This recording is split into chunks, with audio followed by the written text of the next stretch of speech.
Bang Din, tadi sudah dikisahkan ya beberapa kaum yang mendapat azab dari Allah. Tapi kalau kita lihat sebenarnya apa yang dilakukan oleh kaum-kaum yang disebut di kisah Al-Quran itu seperti kaum Nabi Lut, Nabi Ad, Nabi Nuh itu sebenarnya juga terjadi hingga saat ini ya Bang Din.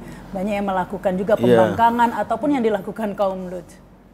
Dalam Al-Quran tentang kisah-kisah umat atau bangsa-bangsa terdahulu yang diberi azab oleh Allah itu menarik sekali. Di ujung ayat itu kalau tidak salah berbunyi walaqad yassarnal qur'ana 'ala lidzikri fahal mim muddakir.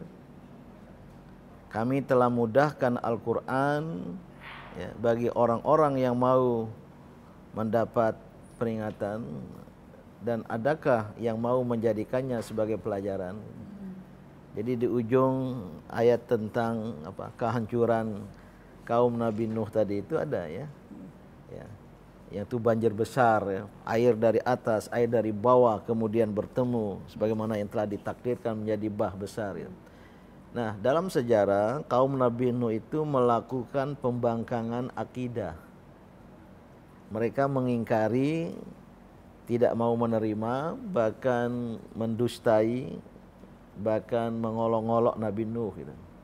Ini bisa saya sebut sebagai kekafiran akidah, kekafiran teologis langsung ya, mereka menolak risalah tauhid, ajaran agama yang dibawa oleh Nabi Nuh.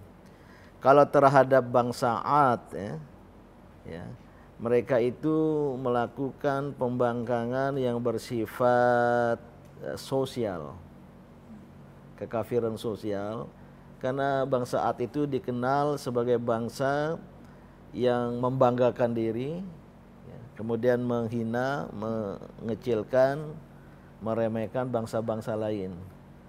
Jadi ada yang egoisme ya, egoisme kelompok, kesukuan, kebangsaan, melakukan penghinaan terhadap kelompok-kelompok lain. Maka itulah balasannya tadi. Kaum Tsamud dalam Al-Quran itu bisa disebut adalah bangsa yang melakukan kesenjangan diskriminasi ekonomi.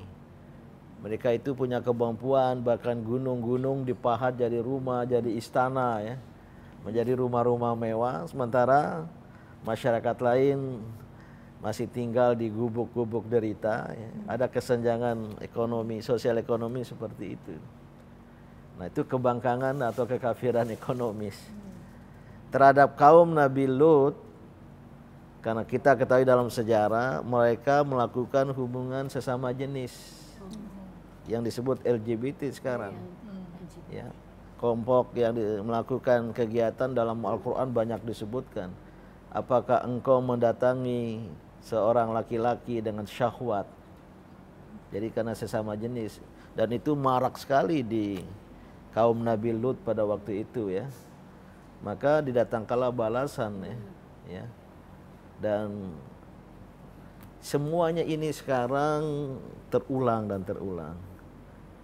Jadi ada penjelmaan dari kaum Nabi Nuh yang melakukan pembangkangan terhadap ajaran agama, terhadap tauhid, lewat pikiran-pikiran yang sekuler, tidak ada Tuhan, ateisme, yang merasa hidup di manusia itu hanya kini dan di sini di dunia, itu sekulum itu kini dan di sini, tidak ada nanti di sana akhirat, tidak ada dimensi eskatologis sebagaimana dalam agama iman kepada Allah.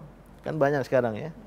Itu adalah analog dengan kaum Nabi Nuh yang melakukan kekafiran sosial, membanggakan diri, kemudian menghina, melecehkan, meremehkan kelompok-kelompok lain, bangsa lain, etnik, suku lain, kan juga ada.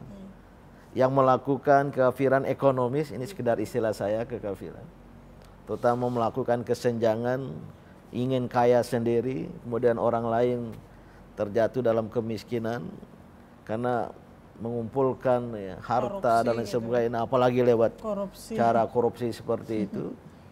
Dan kaum Nabi Lut saya kira muncul sekarang ya, merebak di dunia. Nah ini semua, namun saya tidak ingin dan belum mampu untuk menyimpulkan apakah wabah corona itu sudah sampai kepada siksa. paling tidak sudah merupakan bala dan ujian dari Allah Subhanahu wa taala. Agar kita sadar, agar kita teguran, ujian dan cobaan, mudah-mudahan kita terbebaskan, terjauhkan dari siksa dari Allah Subhanahu wa taala. Ya, ada hikmahnya juga, banyak hikmah. Ya, harus mengambil hikmah. Maka ketika terjadi musibah, segeralah mendekat kepada Allah Subhanahu wa taala. Segeralah mohon ampun, bertaubat sebagaimana lagu tadi.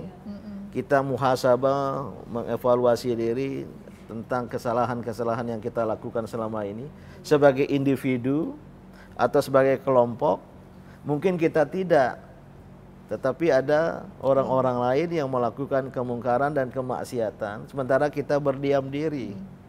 Atau sementara sistem kehidupan kita ini permisif, membolehkan, ya, membolehkan pelanggaran ala kaum Nabi Nuh, pelanggaran ala bangsa Ad, ala bangsa Thamud, atau pelanggaran pembangkangan ala kaum Nabi Lut yang merajalela, yang mungkin kita tidak mengamalkannya, tidak melakukannya, tetapi ya orang-orang lain mengamal sementara kita diam, tidak beramar ma'ruf dan bernahi mungkar.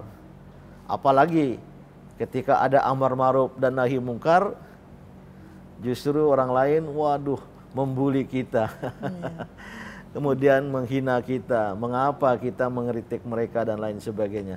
Nah, situasi inilah yang boleh jadi, ya, corona, wabah apapun, kemudian bergeser dari bala, teguran, menjadi siksaan dari Allah Subhanahu wa ta'ala. Na'udzubillahi min dzalik.